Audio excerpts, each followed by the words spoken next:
bajunya, jilbabnya belum rapi, sampah-sampah tolong dirapikan juga. Oke, udah? Oke, baik. Sebelum kita mulai pembelajaran, alangkah baiknya kita sama-sama membaca basmalah. Bismillahirrahmanirrahim. Ibu akan mengabsen terlebih dahulu ya. Ya, Bu. Intan Nuria, Hadirah. Mawada, Hadirah. Kaila Syarifah, Hadirah. Rizka Wardina. Hadir semua ya. Pelajaran sekali lanjutan kita pada hari ini, Ibu akan menerangkan tentang sejarah masuknya Islam ke Nusantara. Sebelumnya Ibu ingin bertanya kepada kalian, fakta atau mitos sebenarnya itu Indonesia menganut agama dengan banyak mayoritas atau penduduknya itu agama Islam, benar Pak? Cuma mitos. Oke, baik. Oke, di slide mengacu pada data demografis penduduk Muslim di Indonesia saat ini mayoritas yaitu mencapai 229,62 juta jiwa atau sekitar 87,2% dari total populasi Indonesia yang berjumlah 269,6 juta jiwa. Dari pernyataan tersebut muncullah pertanyaan, bagaimana sih awal mula proses penyebaran Islam di Nusantara? Slide.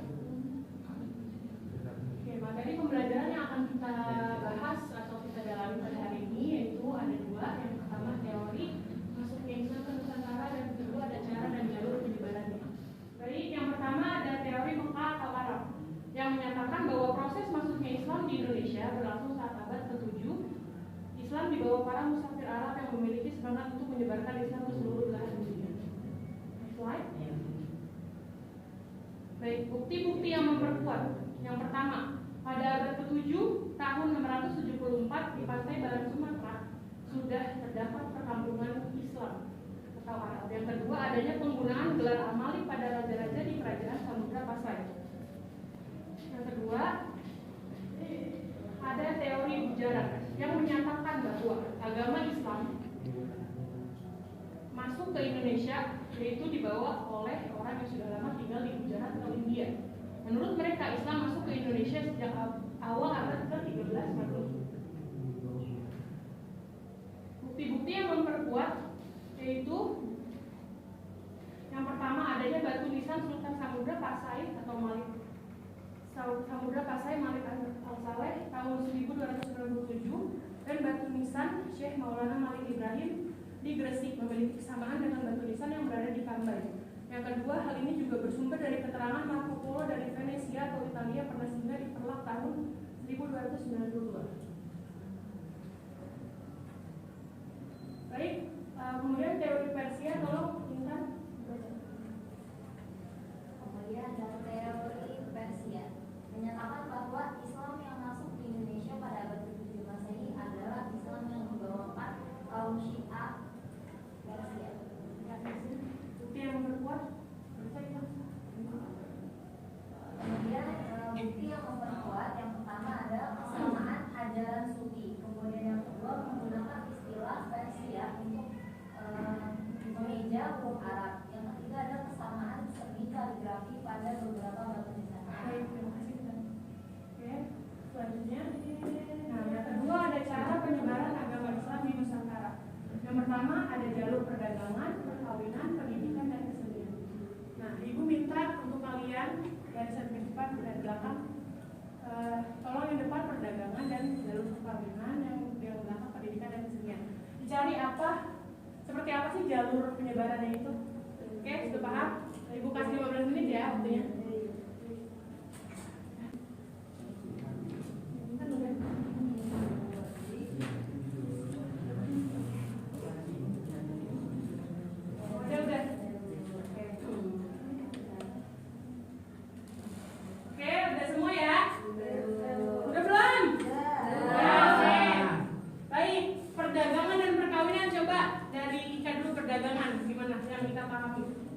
Perdagangan itu jadi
dengan agama lain tidak sah, maka penduduk lokal yang akan dimintai harus memeluk Islam terlebih dahulu. Kemudian cara untuk memeluk agama Islam pun tidak sulit, cukup dengan mengucapkan kalimat syahadat. Penyebaran agama Islam dengan saluran ini berjalan lancar mengingat akan adanya keluarga muslim yang menghasilkan keturunan muslim dan mengandung ketertarikan penduduk lain untuk memeluk agama Islam. Baik, terima kasih Kang. Yang selanjutnya ada pendidikan. Coba Mawadah. Oke. Para ulama, kiai, dan guru agama itu berperan penting dalam penyebaran agama dan kebudayaan Islam. Para tokoh ini menyelenggarakan pendidikan melalui pondok pesantren bagi para santri-santrinya. Dari para santri inilah nantinya Islam akan disosialisasikan di tengah masyarakat. Pesantren yang telah berdiri pada masa pertumbuhan Islam di Jawa antara lain pesantren Sunan Ampel di Surabaya dan pesantren Sunan Giri di Giri.